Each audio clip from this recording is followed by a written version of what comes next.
कहते हैं कि खून से रिश्ते सबसे बड़े होते हैं, लेकिन जीवन में हम कुछ ऐसे रिश्ते भी बनाते हैं जो दिल के बेहद करीब होते हैं। कई बार ये दिल के रिश्ते जीवन भर के लिए कायम होते हैं। ऐसा ही एक रिश्ता है प्रधानमंत्री नरेंद्र मोदी का उनके धर्म पुत्र के साथ। आइए जानते हैं। कुछ सफर हमारी नियति में लिखे होते हैं और ऐसा ही एक सफर जीत बहादुर की किस्मत में लिखा था, जो 7-8 साल का बच्चा नेपाल की ट्रेन में सवार होने जा रहा था, गलती से मुंबई की ट्रेन में सवार हो जाता है और यहीं से उसकी जिंदगी बदलने की शुरुआत होती है। और यहीं से किस्मत जीत और प्रधानमंत्री मोदी के मिलने के रास्ते खोल देती है। वो ट्रेन मुझे ऐसा था कि नेपाल जा रहा है, लेकिन वो ट्रेन एक्चुअल में मुंबई जा रहा था। अब मुंबई में जाते जाते उस ट्रेन में काफी बार मेरे को बहुत सारे प्रॉब्लम हुआ।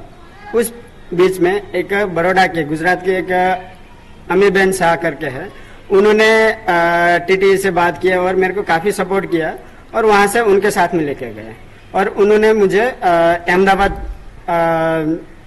आरएसएस कार्यालय में रखवाया और वहां से उन्होंने नरेंद्र भाई मोदी से मुलाकात करवाया। उस टाइम पे मोदी जी सीएम भी नहीं थे। प्रधानमंत्री मोदी उस समय एक आरएसएस कार्यकर्ता थे। जीत की पढ़ाई लिखाई में उन्होंने काफी रुचि ली। वो कई बार जीत से परीक्षा के परिणामों के बारे में बातचीत करते। जीत के फुटबॉल और कुश्ती के प्रति रुचि को भी प्रधानमंत्री मोदी ने प्रोत्साहन दिया और इसका नतीजा है कि जीत ने राष्ट्रीय खिलाड़ी के तौर पर अपना नाम बनाया, एमबीए पूरा किया और आज स्पोर्ट्स सेक्टर में प्रोग्राम मैनेजर के पद पर कार्यरत है। उस टाइम पे मुझे ये पूछा गया था कि हाँ बेटा क्या करना है तेरे को लाइफ में। अब बचपन में यही बोला कि हाँ मुझे पढ़ाई करना है। तो ये सुनकर के मोदी जी को बहुत अच्छा लगा। उनका सोचना ये था कि इस बच्चे का रहना खाना पीना और पढ़ाई एक साथ सारे के सारे कैसा हो सकता है।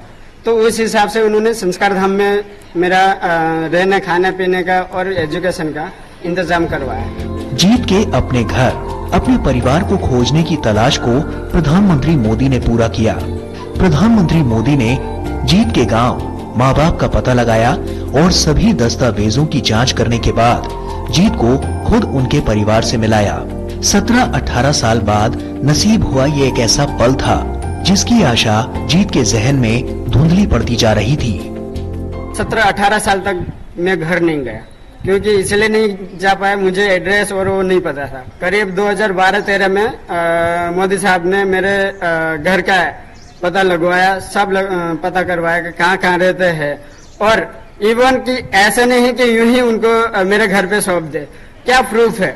तो घर में से मोदी जी को प्रूफ दिया गया और वहां से उन्होंने मेरे को इंक्वायरी किया गया कि हाँ ये प्रूफ है, क्या सही है।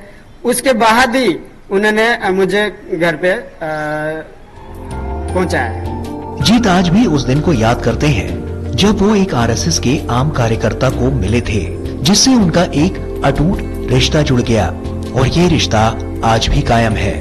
Bureau report, DD news. मेरे साथ में कभी ऐसा रियलाइज नहीं होने दिया कि वो चीफ मिनिस्टर है या पीएम है। हमेशा जब भी आए वो मेरे से मिले और बात करते थे और उनकी बदौलत मैं अभी तक जो भी पढ़ाई किया हूँ, जो भी अभी पोजीशन में हूँ, वो उनकी बदौलत ही है।